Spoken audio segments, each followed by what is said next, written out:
عاصم کے بھی نمبر ملانے کے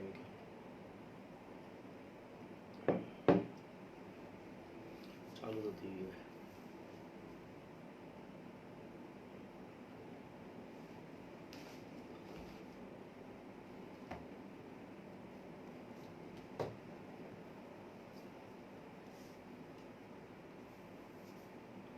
وعلیکم السلام. دیکھ لیا آپ نے؟ دیکھ رہے ہیں؟ نہیں ہے؟ دیکھیں لائیو کا آپشن تو آ گیا ہے.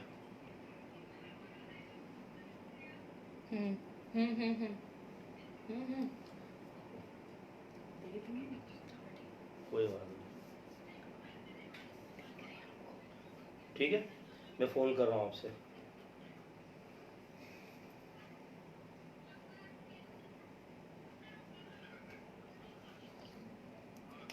ٹھیک ہے، چلیں. السلام علیکم.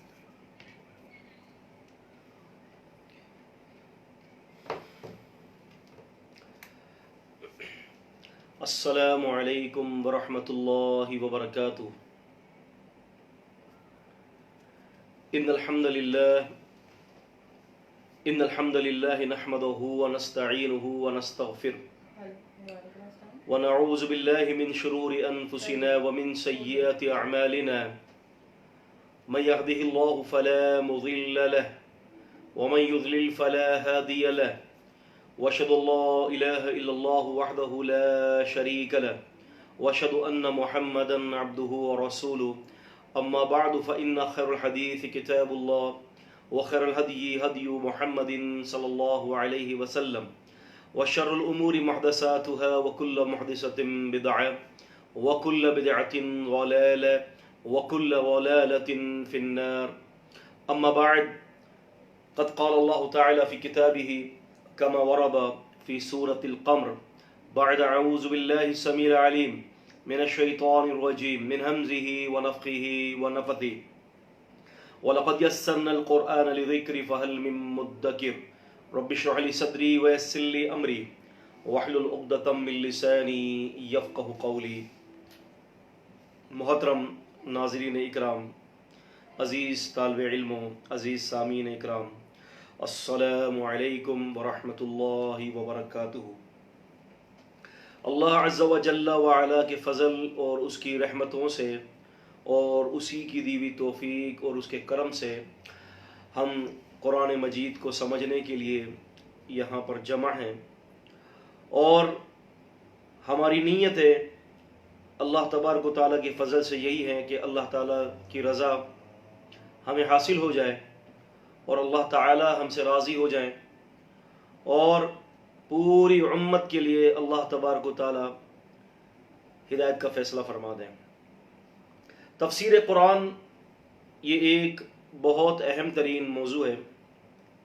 قرون اولیٰ کے اندر بھی صحابہ اکرام رضوان اللہ تعالی علیہم اجمعین اس کے اوپر انہوں نے بڑی محنتیں کی ہیں، اور صحابہ اکرام رضوان اللہ تعالی علیہم اجمعین کے شاگردوں نے، تابعین نے، تبع تابعین نے اس فن کے اوپر بہت محنتیں کی ہیں. یہ فن بڑا عظیم فن ہے تفسیر قرآن کا، اور اس کے اوپر اسلاف کے اندر اور حتیٰ کہ فی زمانینا ہمارے زمانے کے اندر بھی بہت ساری کتابیں لکھ دی جا چکی ہیں.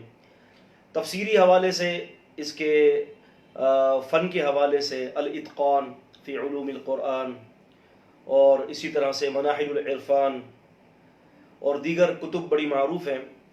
اور تفسیری حوالے سے امام ابن جریر الطبری رحمۃ اللہ علیہ کی تفسیر الطبری کے نام سے، اضواء البیان امین شنقیطی رحمۃ اللہ علیہ اضواء البیان، اور اسی طرح سے دیگر تفاسیر الدر المنصور، یہ بڑی تفاسیر ہیں جو معروف ہے. امام رازی رحمہ اللہ کی تفسیر.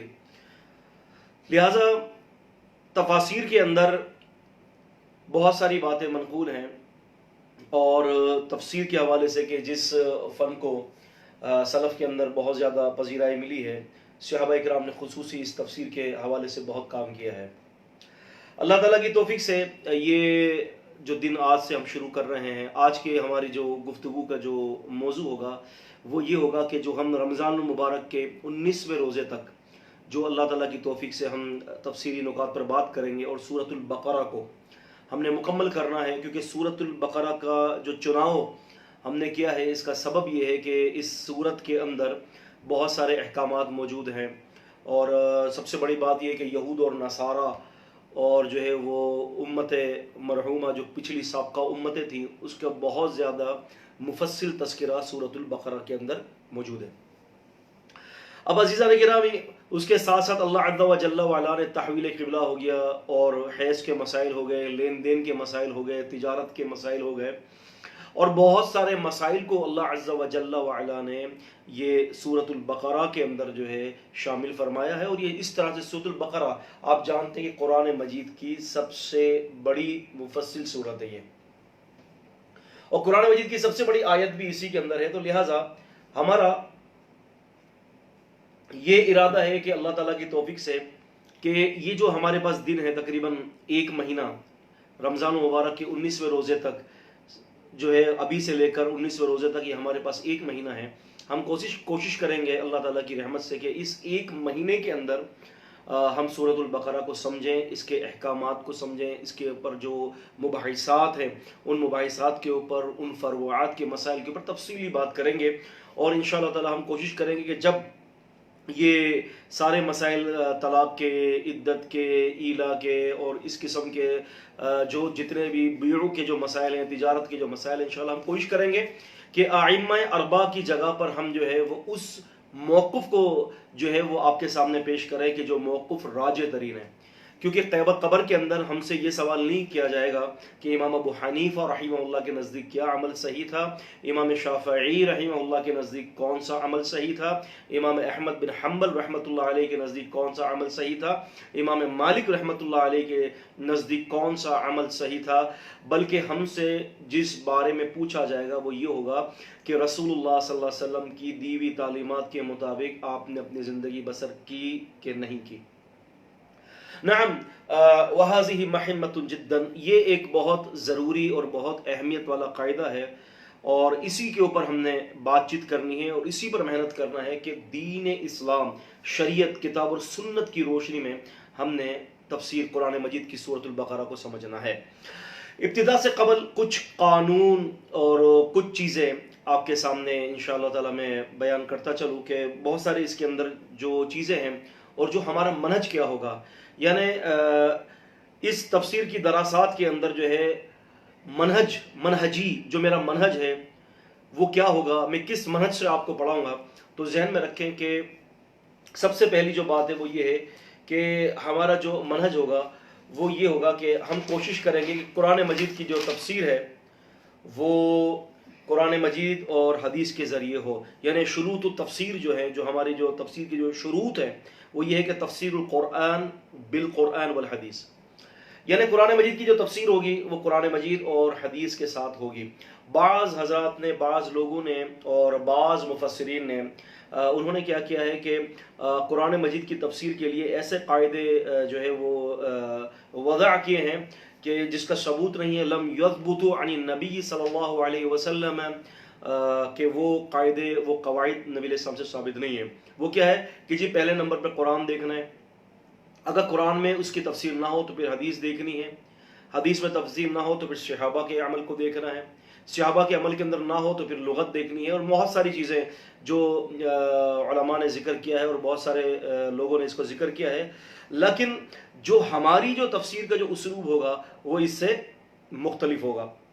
وہ کیا ہوگا کہ ہم سب سے پہلے نقطے پہ جو بات کریں گے وہ ہوگا تفسیر القرآن بالقرآن والحدیث، یعنی ہم کسی آیت کو دیکھیں گے کہ قرآن مجید کے اندر اس بارے میں کیا تائید ملتی ہے، اور قرآن کے ساتھ ساتھ سنت کے اندر اس مسئلے کی کیا وضاحت ہے، اس مسئلے کی کیا تائید ہے، نبی پاک صلی اللہ علیہ وسلم نے اس مسئلے پر کیا جو ہے وہ احکامات جاری کیے ہیں، کیا اس کے بارے میں مفید مباحثات دی ہیں، اور اس کی تشریح، اس کی توضیح اور ان اجمالات کے اوپر جو ہے نبی پاک صلی اللہ علیہ وسلم کس طرح سے تفسیر کی ہے، اور آپ نے اس کو کیا معنی اور کیا مطالب امت کو اپنی بتائے ہیں۔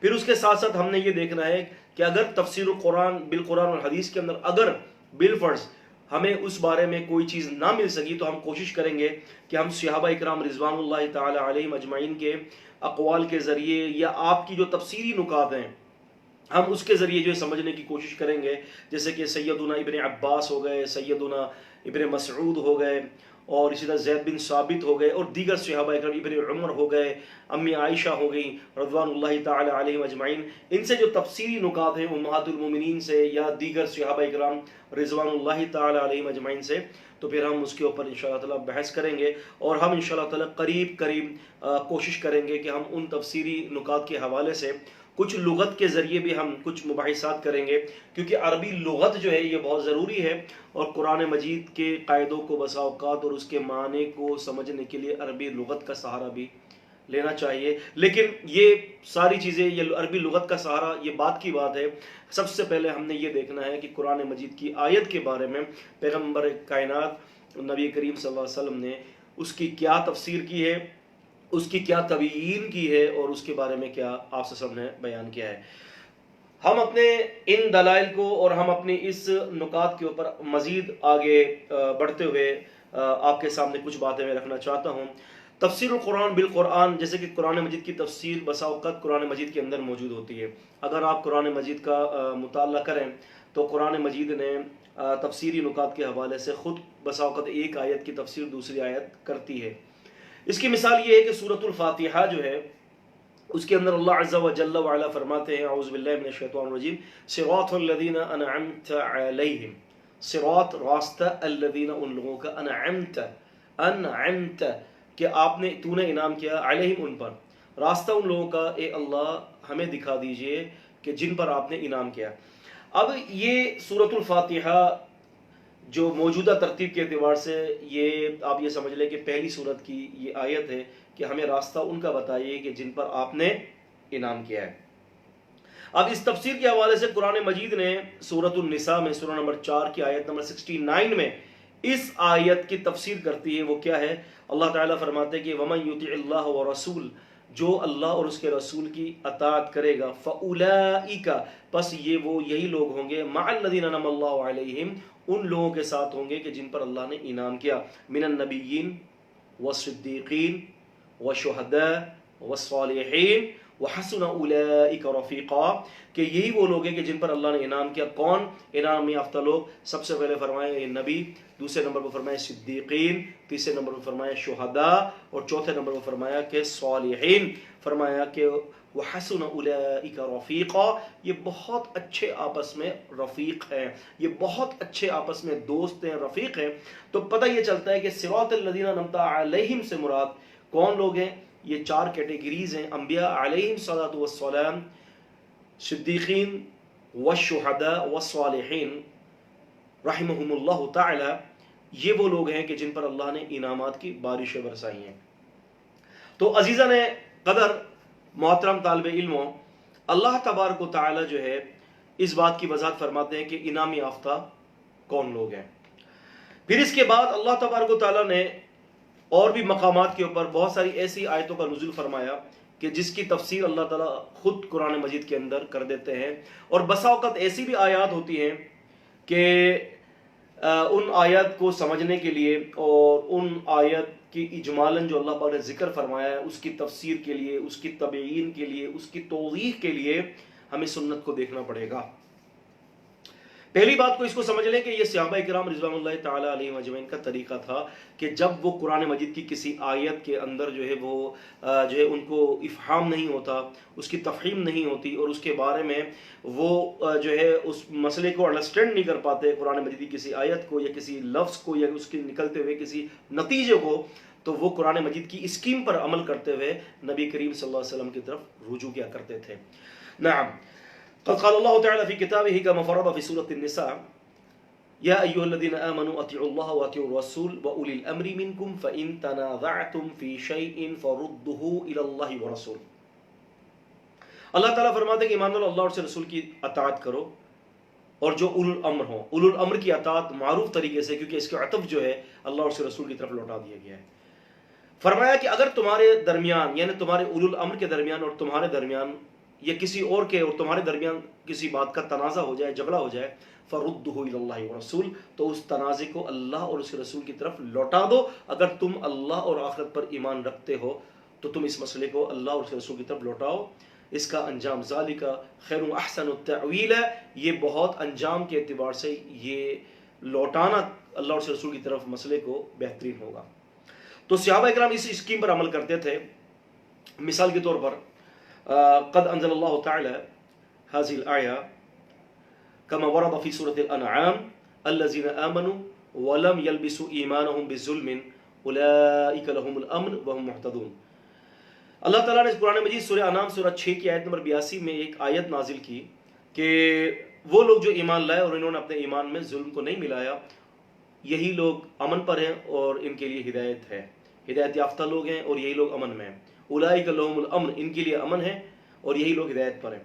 جب یہ آیت اتری تو صحابہ اکرام رضوان اللہ تعالی علیہم اجمعین اس آیت کا ایک لفظ جو ہے ظلم کو سمجھ نہیں سکے، تو امام بخاری رحمۃ اللہ علیہ ذکر کرتے ہیں اس حدیث کا، اس کا ذکر ہے صحیح البخاری کے اندر، کتاب العلم کے اندر، اور جلد نمبر 1 ہے فتح الباری کے ساتھ، اور چیپٹر نمبر جو ہے وہ 3 ہے، اور انٹرنیشنل نمبرنگ کے مطابق حدیث نمبر 32 ہے، 32 ہے۔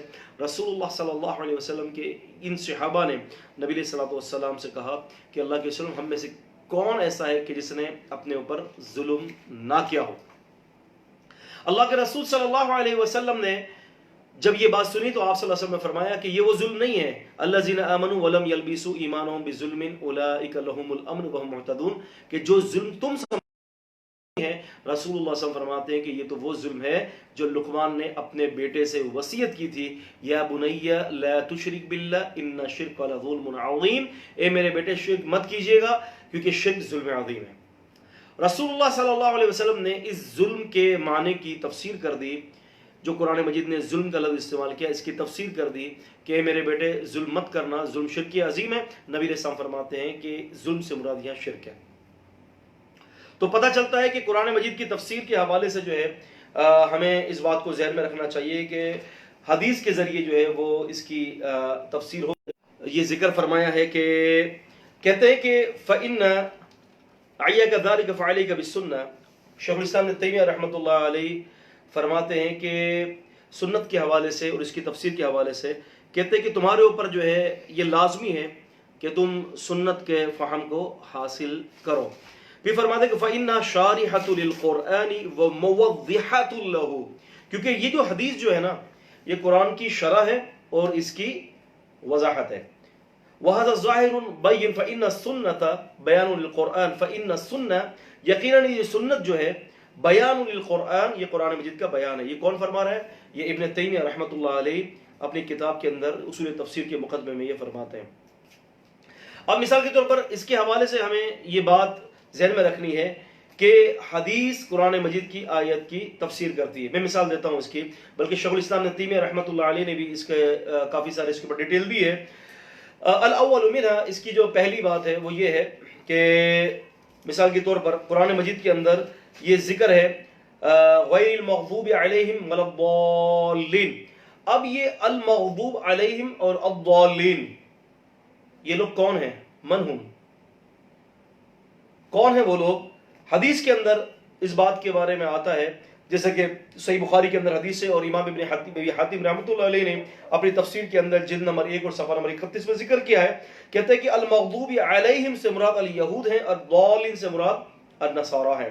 تو پتہ چلتا ہے کہ اس کی تفسیر نبی کریم صلی اللہ علیہ وسلم نے اپنی حدیث کے ذریعے کی ہے۔ قرآن مجید کی ایک آیت ہے سورۃ الانفال، سورہ نمبر جو ہے وہ 8 ہے اور آیت نمبر 60 ہے۔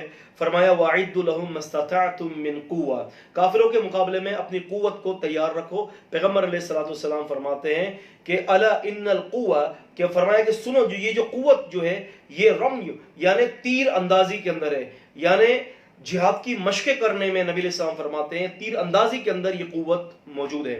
تو پتہ یہ چلتا ہے کہ نبی کریم صلی اللہ علیہ وآلہ وسلم نے ان آیات کی تفسیر اپنی حدیث کے اندر کیا ہے۔ ام المؤمنین سیدہ عائشہ صدیقہ رضی اللہ تعالی عنہا، قرآن مجید کی ایک آیت ہے کہ اللہ تبارک و تعالیٰ فرماتے ہیں کہ اللہ تعالیٰ ان لوگوں کا بہت سخت ترین، بہت آسان ترین حساب لے گا۔ اب وہ امی عائشہ رضی اللہ عنہا فرماتی ہیں کہ اللہ کے رسول یہ آسان حساب سے، حساب یسیرہ سے مراد کیا ہے؟ اللہ کے رسول فرماتے ہیں، سنن ترمذی کے اندر حدیث ہے، آپ نے فرمایا کہ حساب یسیرہ سے یہ مراد ہے کہ اگر اللہ تبارک و تعالیٰ کسی لوگوں کا یا کچھ لوگوں کا اگر اللہ تعالیٰ کسی مسئلے پر یا کسی جرم کے اوپر اگر اللہ تعالیٰ کسی سے سوال کر لے تو نبی صلی اللہ علیہ وسلم فرماتے ہیں کہ عائشہ وہ عذاب کے اندر مبتلا ہو جائے گا، اور اگر اللہ تعالیٰ کسی کو ڈانٹ ڈپٹ کر چھوڑ دے تو یہ آسان حساب ہے۔ تو اب ہمیں یہ پتہ چلا کہ قرآن مجید کے اندر بہت ساری ایسی جگہیں ہیں کہ جہاں نبی پاک صلی اللہ علیہ وسلم اس کی تفسیر کرتے ہیں۔ یہ کیا ہے؟ تفسیر القرآن بالسنہ، تفسیر القرآن بالحدیث ہے۔ مثال کے طور پر اللہ تبارک و تعالیٰ نے قرآن مجید کے اندر فرمایا کہ والمطلقات یتربصن بانفسہن ثلاثۃ قروء، کہ وہ طلاق والی عورتیں انتظار کریں 3 قروء تک، قر کی جمع قروء۔ اب یہ قروء کیا ہے؟ ہنل اختلف فیہا هل هی الحیض ام ہی طہر، یعنی یہاں پر بہت سارے لوگوں نے اختلاف کیا ہے کہ یہاں پر هل ہی الحیض، کیا یہاں پر یہ حیض ہے، ام ہی الطہر، یا یہ طہور ہے۔ یہ قر سے مراد، قروء سے مراد طہور ہے کہ قر سے مراد جو ہے یہاں پر حیض ہے۔ اللہ کے رسول صلی اللہ علیہ وسلم نے اس کی تفسیر کی۔ آپ علیہ الصلوۃ والسلام نے اس کے حوالے سے یہ ذکر فرما دیا کہ اس کی مراد جو ہے وہ طہارت نہیں ہے، بلکہ اس سے مراد جو ہے وہ حیض ہے۔ 3 حیض تک وہ عورت جو ہے وہ اپنی جو ہے وہ عدت کو پورا کرے گی۔ تو ایسے بہت سارے تفصیلی قوانین ہیں کہ جہاں پر پیغمبر علیہ الصلوۃ والسلام نے اس کو حل کیا۔ اسی لیے شیخ الاسلام ابن تیمیہ رحمۃ اللہ علیہ فرماتے ہیں کہ فعلیک بالسنہ فإن شارحۃ للقرآن موضحۃ لہ، کہ یہ سنت تمہارے اوپر لازمی ہے، کیونکہ یہ سنت جو ہے قرآن کی شرح بھی کرتی ہے اور اس کی جو ہے وہ اجمالاً جگہوں کی وضاحت بھی کرتی ہے۔ تو لہذا اس بات کو ذہن نشین کر لیں کہ یہ سنت کا مقام ہے، اور یہ سنت اس طرح سے حدیث کو ڈیفائن کرتی ہے، قرآن مجید کی آیت کو ڈیفائن کرتی ہے۔ اب ہم آگے چلتے ہیں کہ اگر کسی مسئلے کے اندر قرآن مجید کی آیت نہیں ہے یا کسی مسئلے کے اندر جو ہے وہ ہمارے پاس حدیث نہیں ہے تو پھر ہم کیا کریں؟ تو پھر اس کے لیے یاد رکھیں شیخ الاسلام ابن تیمیہ رحمۃ اللہ علیہ نے یہ ذکر فرمایا ہے کہ پھر صحابہ اکرام اگر کسی مسئلے میں بیان کریں تو پھر ان مسئلے کو جو ہے سمجھنا چاہیے، کیونکہ صحابہ اکرام جو ہے رضوان اللہ تعالی علیہم اجمعین وہ زیادہ تر اللہ تبارک و تعالیٰ کے نبی صلی اللہ علیہ وسلم کی حدیثوں کو پہچانتے تھے، نبی کریم صلی اللہ علیہ وسلم کی حدیث کی منشا کو جانتے تھے۔ کیونکہ دیکھیں نا عزیزان قدر، میں ایک مثال دیتا ہوں آپ کو کہ اللہ کے رسول صلی اللہ علیہ وسلم کوئی عمل کرتے تھے، آپ صلی اللہ علیہ وسلم جو ہے وہ اس عمل کے اندر، جیسے مثال کے طور پر رفع الدین ہے کہ رسول نے اپنے ہاتھوں کو اٹھایا، اب صحابی زیادہ غور سے دیکھتے تھے، وہ سامنے نبی پاک صلی اللہ علیہ وسلم کو پاتے تھے کہ آپ صلی اللہ علیہ وسلم کس طرح سے ہاتھ کو اٹھا رہے ہیں، آپ صلی اللہ علیہ وسلم رفع الدین کیسے کر رہے ہیں، آپ صلی اللہ علیہ وسلم زندگی کیسے بیان کر بساتے گزر اوقات کرتے تھے، یہ تمام چیزیں صحابہ کرام اپنی آنکھوں سے دیکھا کرتے تھے۔ اسی لیے شیخ الاسلام ابن تیمیہ رحمۃ اللہ علیہ فرماتے ہیں کہ قرآن و سنت کو بہترین سمجھنے والے لوگ صحابہ کرام رضوان اللہ تعالی علیہم اجمعین تھے۔ ایک بڑے زبردست قسم کے محدث تھے اور بہترین قسم کے قرآن مجید کے قاری تھے، ان کا نام ہے ابو عبد الرحمن السلمی رحمہ اللہ تعالی، اور دراصل ان کا جو نام تھا وہ تھا عبداللہ بن حبیب۔ ابو عبد الرحمن السلمی ہوا ابو عبداللہ بن حبیب۔ یہ کوفہ کے تھے اور بہت بڑے قرآن مجید کے علوم اور فنون کو جانتے تھے۔ انہوں نے یہ فرمایا کہ حدثنا الذين قالوا كانوا يقرؤوننا القرآن كعثمان بن عفان وعبد الله بن مسعود وغيرهما، فرماتے ہیں کہ ہم سے بیان کیا کہ جو قرآن مجید کے پڑھنے والے تھے مثال کے طور پر عثمان بن عفان، عبداللہ بن مسعود اور ان کے علاوہ دیگر صحابہ اکرام، انہم كانوا اذا تعلموا من النبي صلی اللہ علیہ وسلم 10 آیات لم يجاوزوها حتى يتعلموا ما فيها من العلم والعمل قالوا فتعلمنا القرآن والعلم والعمل جميعا۔ فرماتے کہ یہ وہ لوگ تھے کہ جو رسول اللہ صلی اللہ علیہ وسلم سے 10 آیتیں سیکھتے تھے اور اس سے آگے نہیں بڑھتے تھے، یہاں تک کہ سیکھنے کے بعد، اس کا علم حاصل کرنے کے بعد اس کے اوپر عمل اور علم قرآن مجید کا دونوں ان کے ساتھ ہوتا۔ کیوں کہ رسول اللہ صلی اللہ علیہ وسلم کی صحبت کے اندر بیٹھ کر وہ نبی علیہ السلام سے 10 آیتیں سیکھتے، پھر اس کے بعد سیکھنے کے بعد اس کے اوپر عمل کرتے، پریکٹیکل کرتے، پھر اس کے بعد عمل کرنے کے بعد آگے دوسری آیتیں لیتے۔ مثال کے طور پر امام مالک رحمۃ اللہ علیہ نے اپنی کتاب المعطا کے اندر، یہ بلاغیات مالک ہے، یہ اصول حدیث کا ایک اس کے اندر ایک فن ہے بلاغیات مالک. یاد رکھے بلاغیات مالک 4 جگہوں کے علاوہ باقی ساری جگہوں پر اس کی سند درست ہے، اور یہ جو ہے وہ درست سند ہے. کیوں کہ اس اثر کو وصل کیا ہے ابن سعد رحمۃ اللہ علیہ نے طبقات القبرا کے اندر. من شاء فلیرجع هناک. کون سا اثر ہے؟ وَأَقَامَ ابْنُ عُمَرَ عَلَى حِفْظِ الْبَقَرَةِ عِدَّةَ سِنِينَ قِيلَ 8 سنين. یعنی ابن عمر رضی اللہ تعالی عنہ پیغمبر علیہ السلام سے سورہ بقرہ انہوں نے 8 سال کے اندر جو ہے وہ یاد کیا. 8 سال کے اندر عبداللہ بن عمر رضی اللہ تعالیٰ نے نبی علیہ السلام سے سورہ بقرہ کو یاد کیا، اور کہتے کہ یاد کرنے کے بعد عمل کرتے، اور عمل کرنے کے بعد جو ہے پھر آگے کی آیت لیتے. آپ اندازہ کر سکتے ہیں کہ عبداللہ بن عمر رضی اللہ تعالیٰ نے کتنی توجہ کے ساتھ جو ہے وہ 8 سال کے اندر صرف سورۃ البقرہ کا سماع پیغمبر علیہ السلام سے کیا ہے. آج تو ہمارے یہاں جو بچہ ہوتا ہے مدرسے کے اندر جاتا ہے اور 8 سال کے اندر بہترین عالم دین بن کر جو ہے وہ مدرسے سے جو ہے متخرج کی سرٹیفکیٹ مل جاتی ہے، بہت بڑا عالم اور فاضل بن جاتا ہے 8 سال کے اندر. لیکن عبداللہ بن عمر رضی اللہ تعالیٰ نے 8 سال میں صرف نبی پاک صلی اللہ علیہ وسلم سے سورہ بقرہ سیکھی. آپ اندازہ کر سکتے ہیں کہ کس طرح سے غور سے انہوں نے سورہ بقرہ سیکھی ہوگی، کس طرح سے سورۃ البقرہ کا سماع کیا ہوگا. کہتے ہیں کہ ایک آیت لیتا، پڑھتا، عمل کرتا، حتیٰ کہ پھر اس کے بعد دوسری آیت لیتا. تو آپ اندازہ کر سکتے ہیں کہ عبداللہ بن عمر رضی اللہ تعالیٰ نے کتنا گہرائی کے ساتھ مطالعہ کیا ہے. حتیٰ کہ ان کے بارے میں اور دیگر تابعین کے حوالے سے شیخ اسلام ابن تیمیہ رحمۃ اللہ علیہ کی یہ شرح مقدمہ فی اصول تفسیر کے اندر آتا ہے.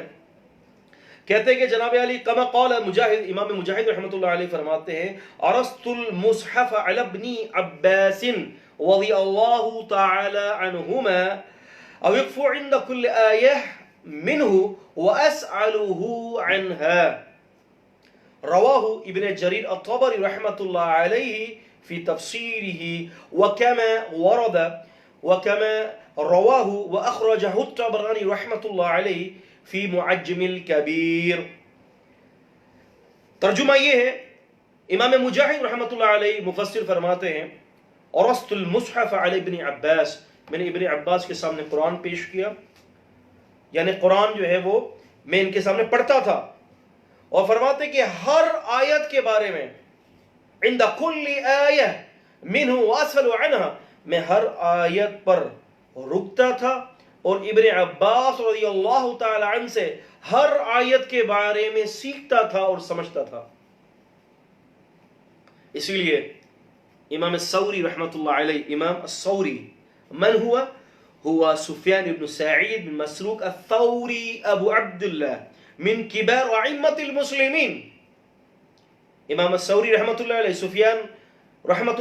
سفیان الثوری رحمۃ اللہ علیہ المتوفى 161 ہجری رحمۃ اللہ علیہ، انہی امام مجاہد کے بارے میں جنہوں نے ابن عباس رضی اللہ تعالیٰ عنہ سے تفسیر سیکھی تھی، اور فرماتے کہ پورے قرآن کی تفسیر سیکھی، ہر آیت پر رکتا اور ہر آیت پر ابن عباس رضی اللہ تعالیٰ عنہ سے سوال کرتا اور پھر اس کے بعد آگے بڑھتا. سبحان اللہ و بحمدہ سبحان عظیم. واللہ مجھے اتنی، آپ یقین جانیے کہ میں اتنا مقصد عجیب، میرے اندر یہ ایک عجیب سی کیفیت ہو رہی ہے، میرے رونگٹے کھڑے ہو رہے ہیں. واللہ وہ کیا مجلس ہوگی کہ صحابی رسول جس کے بارے میں نبی کریم صلی اللہ علیہ وسلم نے فرمایا تھا کہ اللہ اس کو کتاب کا علم دے دے، اس سے امام مجاہد رحمۃ اللہ علیہ ہر آیت کے بارے میں پوچھ رہے ہیں. اللہ اکبر. اسی لیے امام سفیان الثوری رحمۃ اللہ علیہ فرمایا کرتے تھے اذا جاءك التفسير عن مجاہد فحسبك به، فرماتے ہیں کہ جب تمہارے پاس امام مجاہد سے کوئی تفسیر کا کوئی قاعدہ آ جائے، کوئی تفسیر کا کوئی سبق آ جائے، تو فرمانے لگے کہ فحسبك به، یعنی تمہارے لیے وہ تفسیر کافی ہے. سبحان اللہ. کتنی عظیم بات، کتنی عظیم بات. کیوں کہ یہ وہ لوگ تھے کہ جو رسول اللہ صلی اللہ علیہ وسلم کے صحابہ سے انہوں نے قرآن سیکھا، اور یہ صحابہ وہ تھے جنہوں نے نبی پاک صلی اللہ علیہ وسلم سے قرآن سیکھا.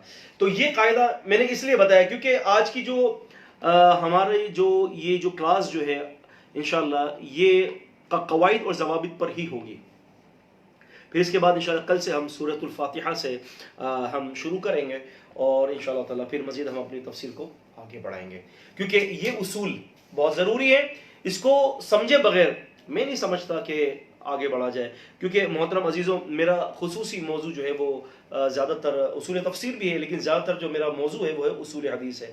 تو الحمدللہ ہم نے اپنے استادوں سے اور ہم نے سلف سے یہی سیکھا ہے کہ کسی بھی علم کی بنیاد جب تک نہیں ہوگی اصول کے اندر، ضوابط کے اندر، قوانین کے اندر، تو وہ علم مضبوط نہیں ہو سکتا.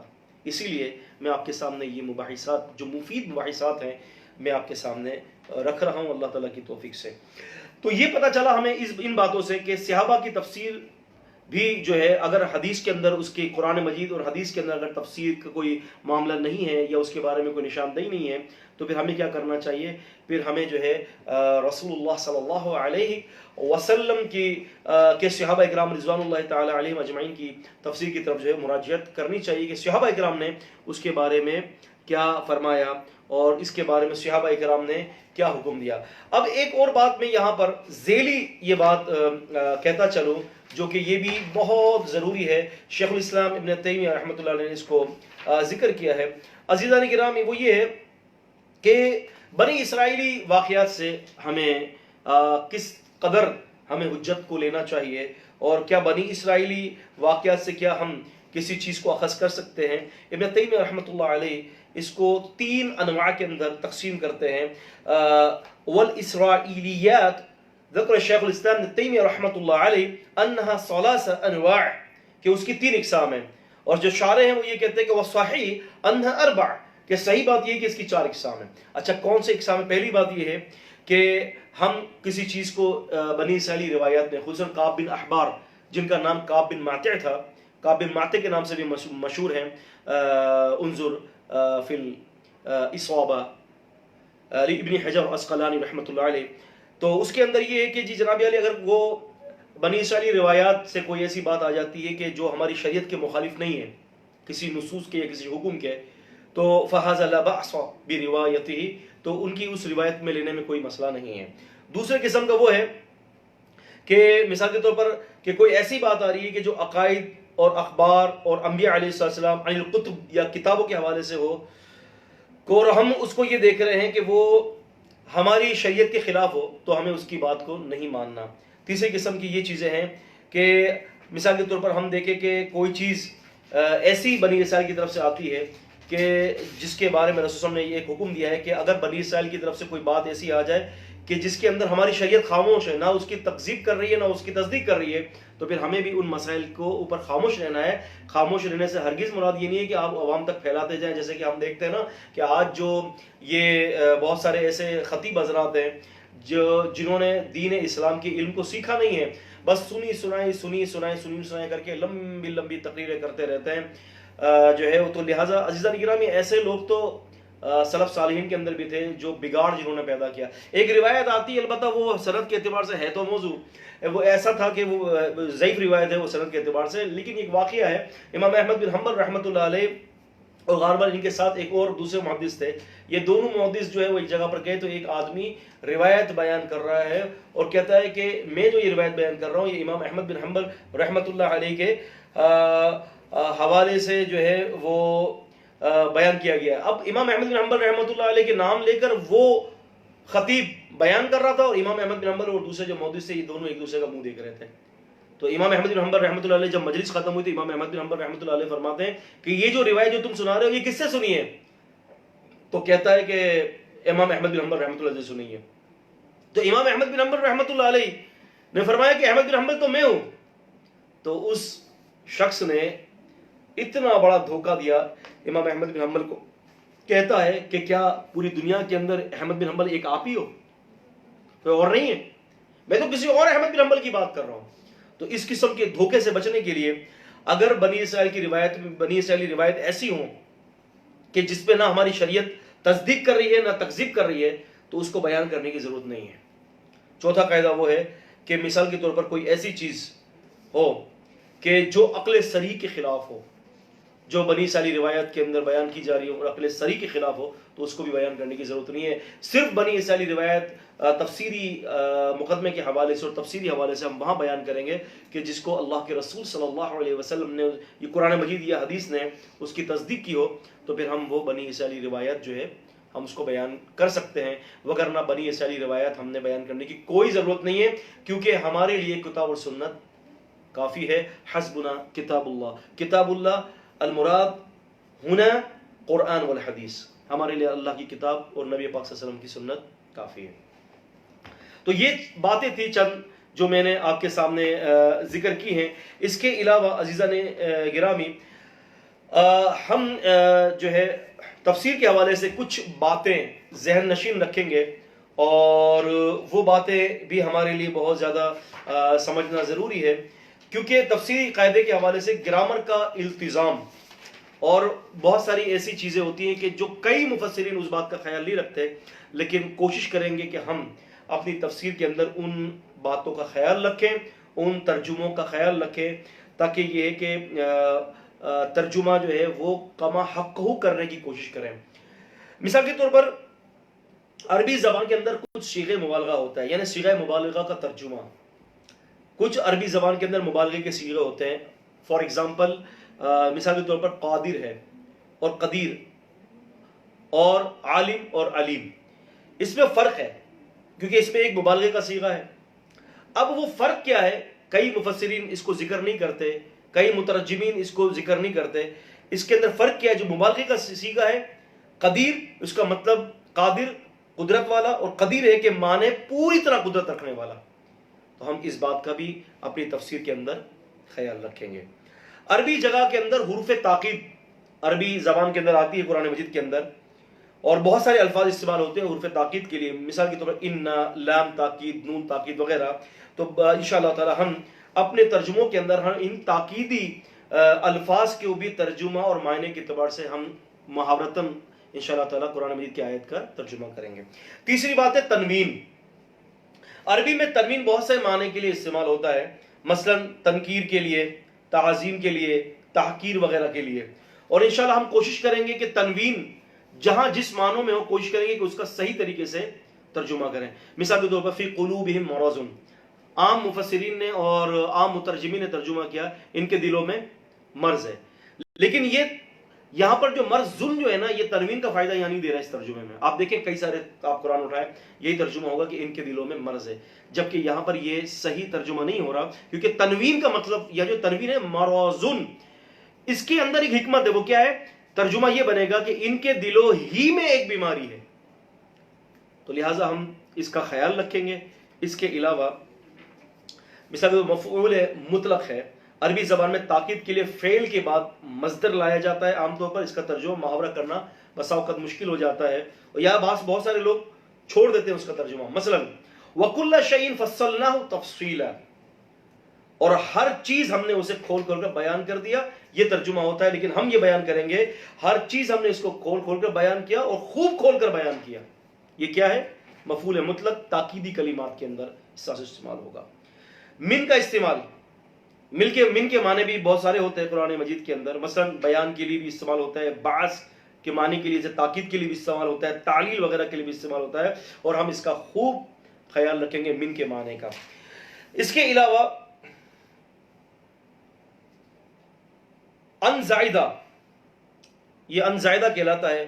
مثال کے طور پر وَلَمَّا أَن جَاءَتْ رُسُلُنَا لُوطًا, دونوں آیت کا ترجمہ وَلَمَّا جَاءَتْ رُسُلُنَا لُوطًا, اور جب آئے ہمارے رسول لوط کے پاس, لوط علیہ السلام کے پاس. اور دیگر آیت کے وَلَمَّا أَن جَاءَتْ رُسُلُنَا لُوطًا, پہلی آیت کے اندر ان نہیں ہے, یہاں پر ان ہے.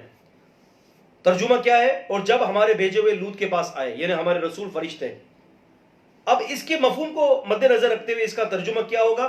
دونوں ایک ہی کر دیا, جبکہ ان کا مطلب تو کچھ نہ کچھ تو ہوگا.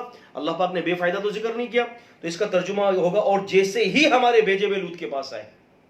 تو یہ ان کا فائدہ ہے. تو اس طرح سے ہم بہت ساری چیزوں کو دیکھیں گے.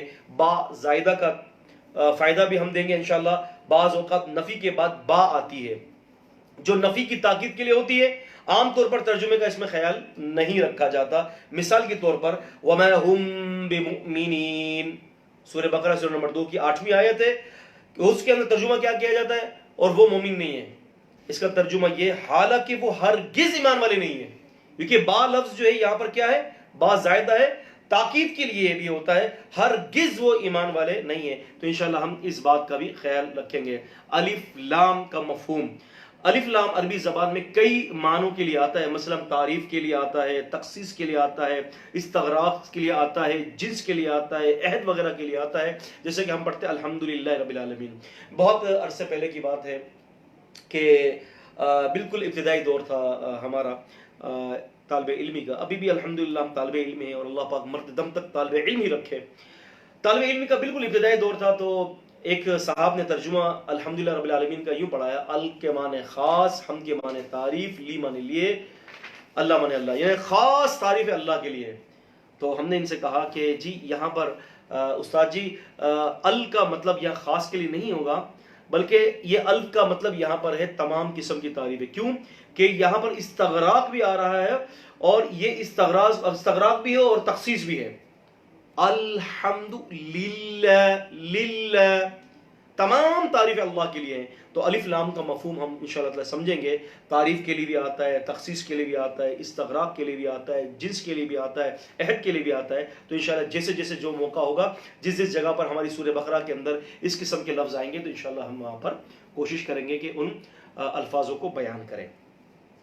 بسا اوقات حسر کا مفہوم بھی پیدا کیا جاتا ہے. حسر کا مفہوم، خبر پر اگر الف لام آنے آ جائے تو اس کے آنے سے حسر پیدا ہوتا ہے. مثلا وَهُوَ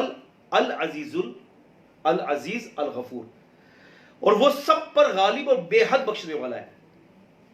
اس کے بجائے اور وہی سب پر غالب ہے اور بے حد بخشنے والا ہے.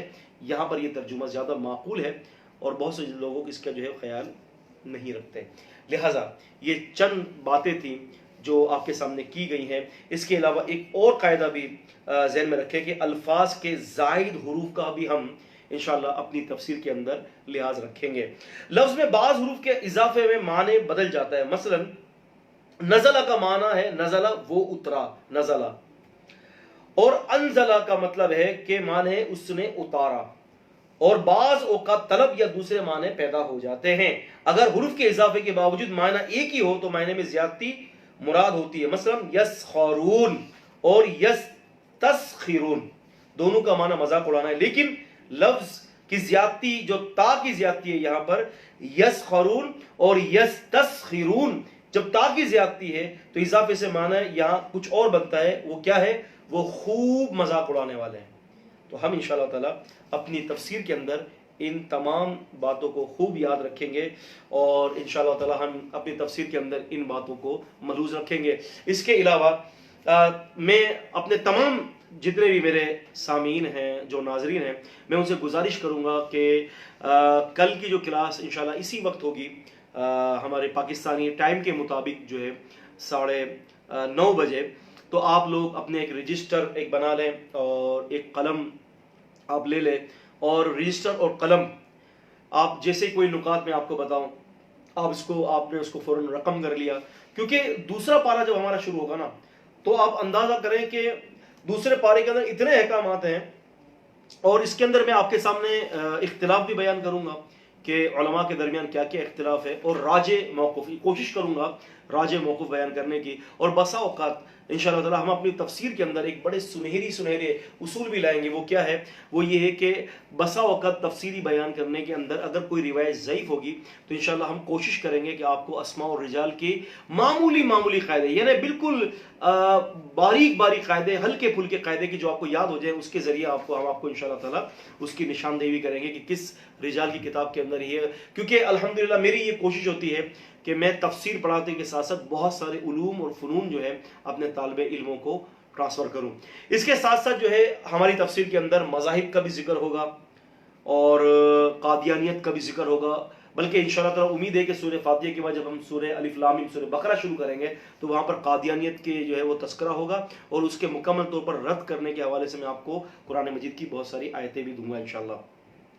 اس طرح سے جو ہے ہم آگے بڑھتے رہیں گے، مسالک کا بھی ذکر ہوگا، مذاہب کا بھی ذکر ہوگا، الہات کا بھی ذکر ہوگا، اور بہت ساری چیزیں کا ذکر میں انشاءاللہ تعالیٰ آپ کے سامنے کرتا رہوں گا۔